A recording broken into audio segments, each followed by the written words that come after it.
Salut tout le monde et bienvenue sur notre chaîne. Aujourd'hui, nous abordons un sujet essentiel pour de nombreuses femmes et couples en Afrique, l'infertilité. Mais ne vous inquiétez pas, nous sommes ici pour vous offrir de l'espoir et des solutions. Imaginez ceci. Vous et votre partenaire rêvez de fonder une famille, mais malgré tous vos efforts, ce rêve reste hors de portée. En Europe, environ 5 à 10% des couples vivent cette situation. Mais en Afrique, ce chiffre grimpe entre 15 et 30%. Cela signifie qu'il y a beaucoup de personnes qui, comme vous, aspirent à créer une famille. Et comme si ce n'était pas assez difficile, trouver des options de traitement que semble impossible. La bonne nouvelle, il existe des solutions pour surmonter ces obstacles. Pourquoi l'infertilité est-elle si répandue en Afrique? Les raisons sont nombreuses. L'infection sexuellement transmissible, facteurs environnementaux, problèmes de santé non traités et obstacles culturels et sociaux. Souvent, ce sont injustement les femmes qui sont blâmées pour l'absence d'enfants. En tant que gynécologue basé à Istanbul, de nationalité française et avec une équipe parlant plusieurs langues, nous recevons de nombreux couples africains cherchant à réaliser leur rêve de devenir parents grâce à la fécondation in vitro. C'est une mission noble et délicate, souvent semée d'embûches spécifiques à ce couple.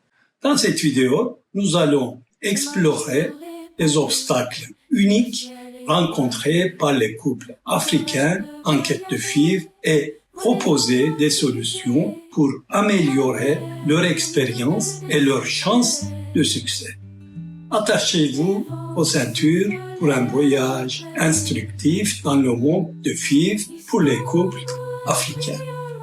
N'oubliez pas de partager cette vidéo pour sensibiliser encore plus de monde à ce problème crucial.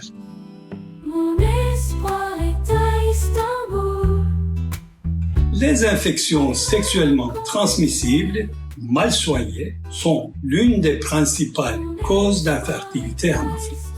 La chlamydia et la gonorrhée peuvent provoquer des inflammations sévères dans les organes reproducteurs si elles ne sont pas traitées correctement.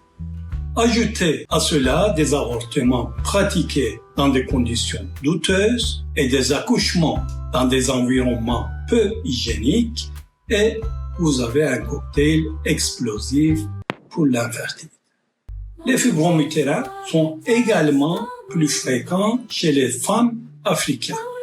C'est génétique. Ils peuvent compliquer la fertilité et rendre la FIV et la grossesse encore plus difficiles. En plus des MST et des fibromes, il y a les séquelles des MST antérieurs, des avortements illégaux ou des accouchements dans des conditions déplorables. Tout cela peut provoquer des adhérences intra-utérines, les hydrosalpinx, c'est-à-dire trompes de Fallope remplies de liquide, et les fibromes qui compressent la cavité utérine compliquent encore la situation. Souvent, une intervention chirurgicale est nécessaire pour éliminer ces obstacles avant de commencer un traitement de FIV, augmentant malheureusement ainsi le coût pour les couples déjà aux moyens limités. Mais cela augmente considérablement vos chances de succès. Alors, c'est un investissement pour votre futur bonheur familial. Chez de nombreuses femmes africaines, les ovaires sont en plus faibles, ce qui signifie qu'il y a moins de follicules disponibles pour le prélèvement. Parfois, les ovules produits sont de mauvaise qualité avec des anomalies chromosomiques ou morphologiques, ce qui les rend moins aptes à être fécondés. Chez les hommes africains, les spermatozoïdes peuvent également poser des problèmes. On parle ici de faible motilité, de forme anormale et de faible concentration de spermatozoïdes. Les infections urogénitales non traitées et l'exposition à des toxines environnementales contribuent souvent à ces anomalies. Les couples africains peuvent être exposés à des niveaux élevés de polluants et de toxines qui affectent gravement la qualité des gamètes. Les émissions industrielles, les pesticides et les déchets toxiques s'accumulent dans le corps et causent des dommages aux cellules reproductrices. Ces toxines environnementales provoquent des dommages oxydatifs aux cellules reproductrices, entraînant des anomalies génétiques et morphologiques. Chez les femmes, cela se traduit par des ovules de mauvaise herbe. Chez les hommes, les polluants altèrent la production et la qualité des spermatozoïdes.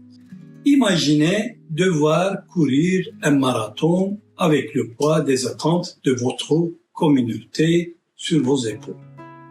Voilà à quoi rassemblent les défis psychologiques et culturels liés à l'infertilité en Afrique.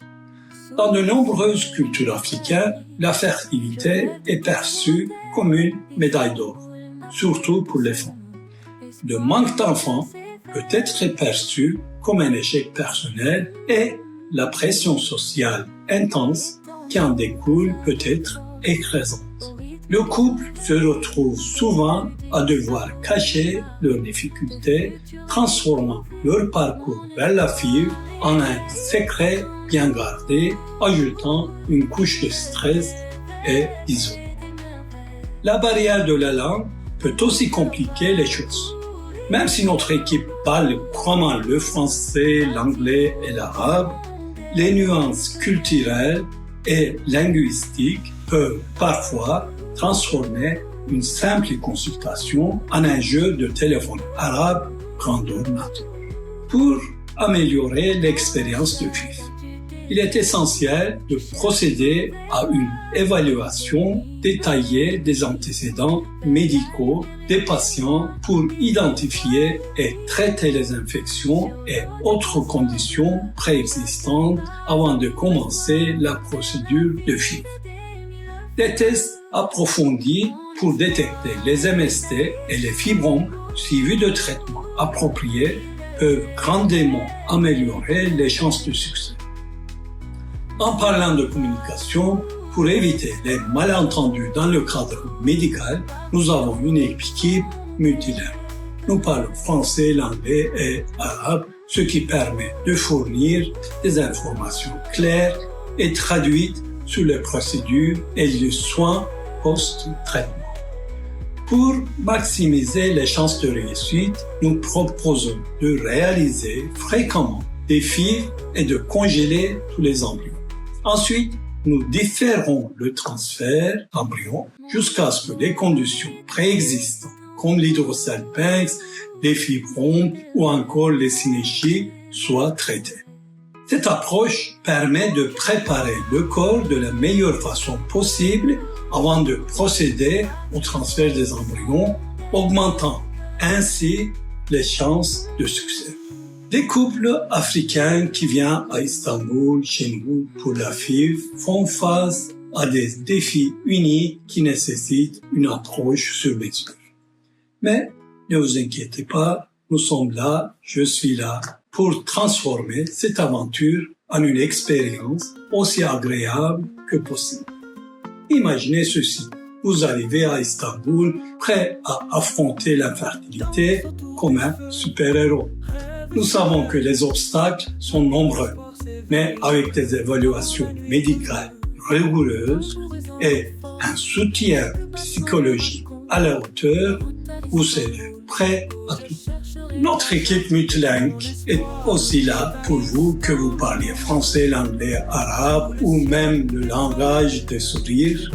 Nous assurons que chaque étape est claire et complexe. Alors, ensemble, transformons ce défi en une opportunité incroyable de créer des familles heureuses et épanouies. Merci d'avoir regardé cette vidéo. N'oubliez pas de vous abonner à notre chaîne pour plus d'informations et des conseils sur la FIV. Si vous avez des questions, lâcher un commentaire ci-dessous. À très bientôt. Et n'oubliez pas, gardez toujours le souffle.